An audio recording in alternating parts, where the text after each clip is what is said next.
Tyson Fury says that Anthony Joshua is not dangerous. He says that he's not a believer because AJ got sparked out by Andy Ruiz. So I'm going to quote the Gypsy King directly here. He said, quote, 100% Joshua's not dangerous at all. He's like a big cuddly baby.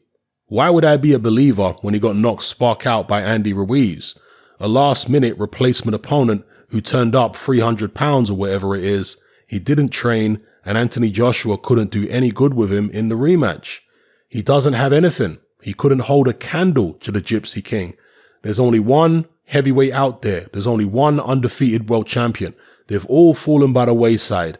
The fellow that hasn't gotten beat has knocked them out. I'm the only one, me, the Gypsy King, unbeatable, the untouchable, unbreakable champion. End quote. So those are the words of the Gypsy King.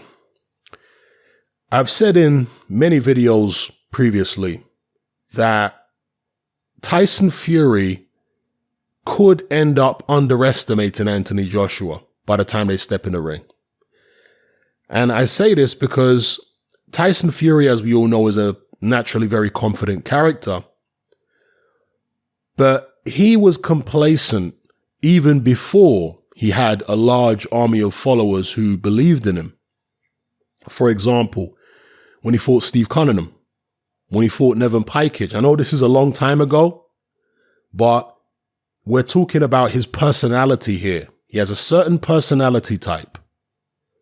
When he had the few followers he had back in the days and he was fighting those fighters I just mentioned, he was so overconfident that he left himself open to get clipped, that he fought in such a cavalier and careless way that he made mistakes.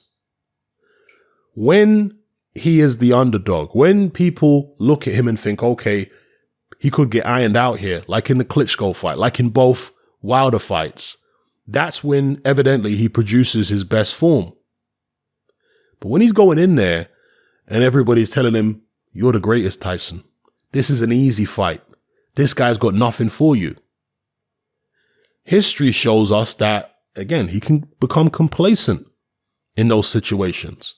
Now, obviously, the Anthony Joshua fight is a huge fight, so you wouldn't have imagined that he'd become complacent because the fight is so big, because there's so much at stake.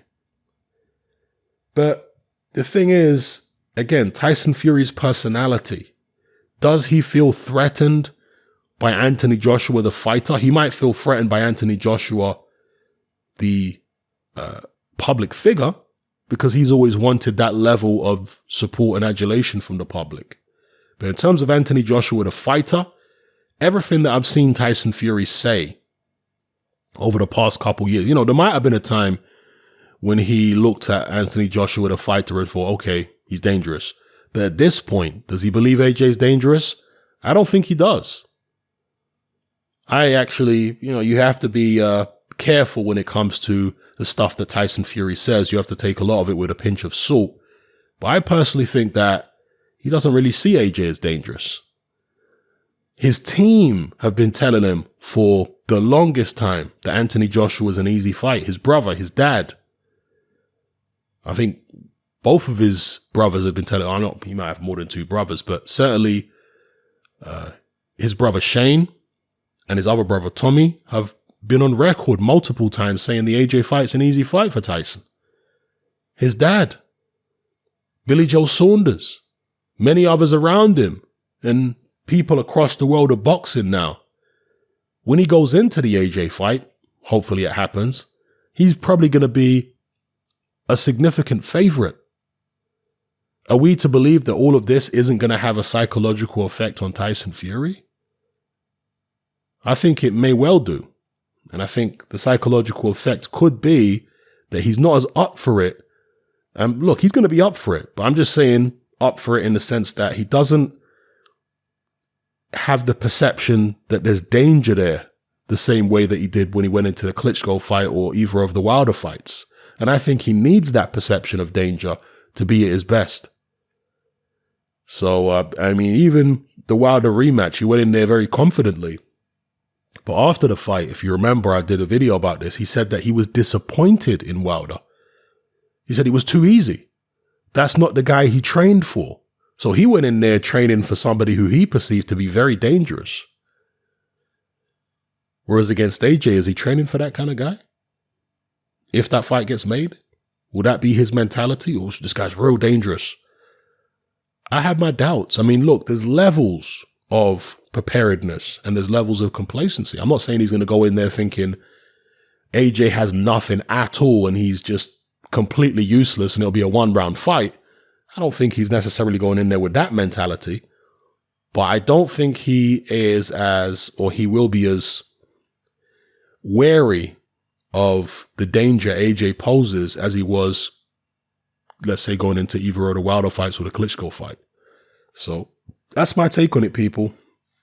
I just think that for Tyson Fury fans, I'd be concerned that Fury is constantly talking about how the AJ's nothing and the fight's easy and what have you, because it really would be, what's the best way I could describe it? An oversight of historic proportions if Tyson Fury underestimates Anthony Joshua. Because how could you underestimate a guy who is a unified 2-time world heavyweight champion who's achieved as much as Anthony Joshua has achieved in such a short space of time, who's clearly talented? How could you underestimate a guy like that? You could be confident, of course. You're supposed to be confident. But underestimate him? Look at him as if he has nothing and he's got no ability that I need to be worried about? If Tyson Fury does that and ends up, let's say, losing to AJ, I mean, everybody then is going to be saying, well, see, Tyson Fury, how could he underestimate him? How silly he was, blah, blah, blah. People who weren't saying that before the fight are going to be saying it afterwards. It's kind of like back in the days with Mike Tyson. Going into the Buster Douglas fight, well, he was expected to wipe Buster Douglas out. There were very few critics of what Mike Tyson was doing outside the ring or the way he was training. But after he lost, now all of a sudden everybody's saying, oh, see, Tyson didn't train. Well, you weren't saying that before the fight, most people. Same way when Tyson lost to Evander Holyfield. Nobody was complaining about Tyson's preparation beforehand, or very few people. But after it, oh, everybody's a genius now. Everybody's saying, oh, Mike Tyson should have done this and he should have done that. And oh my God, where were these people before the fight? And so the same thing with Tyson Fury. Are people going to jump out the woodwork and say, oh, Tyson Fury didn't prepare properly and he underestimated Joshua if he ends up having a tough time or losing to AJ because of complacency? I suspect they will, when they weren't saying anything of the sort before the fight. So anyway, let me know what you guys think in the comment section below about Tyson Fury saying AJ is not dangerous. He's not a believer, saying he got sparked out by Ruiz. Yeah, he lost to Andy Ruiz. Obviously, Tyson Fury exaggerates a little bit. He says that Andy Ruiz was 300 pounds. Well, in the first fight, I think he was in the 250s, was it? Or 260s? So he wasn't anywhere close to 300 pounds in the first fight. And as far as last minute replacement, well, Andy Ruiz had just fought against, what's the guy called? Dimitrenko. And he'd only had something like a 2-week or 1 week gap between the Dimitrenko fight and then starting training camp for AJ. So it was essentially like one long camp, and both him and his trainer Manny Robles said this. So all these people who keep on parroting this nonsense that Andy Ruiz didn't have a adequate preparation for the first AJ fight, it's just a lie, because him and his trainer both said themselves that they've actually had a great training camp, because it was 2 training camps in one with a 1 week break in between. So he was as prepared as he could have been. And Dimitrenko, similar dimensions to AJ, obviously not on the same level as AJ, but similar dimensions. So, that's something that people keep saying, which really isn't true. And as far as the rematch, yeah, I mean, AJ didn't knock Ruiz out. He ran around the ring. He got on his bike. He did what he had to do. But hasn't Tyson Fury done that in many of his fights? Moved around the ring and stayed out of trouble? Yes, he has.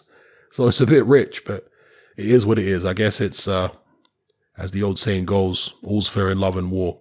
Let me know what you guys think in the comment section below. It's happening. I'm out. Join me on Patreon I upload a minimum of 2 podcasts every single week, covering a wide variety of controversial topics, as well as live stream Q&A sessions. Take a look on screen right now at some of the podcasts I've produced so far.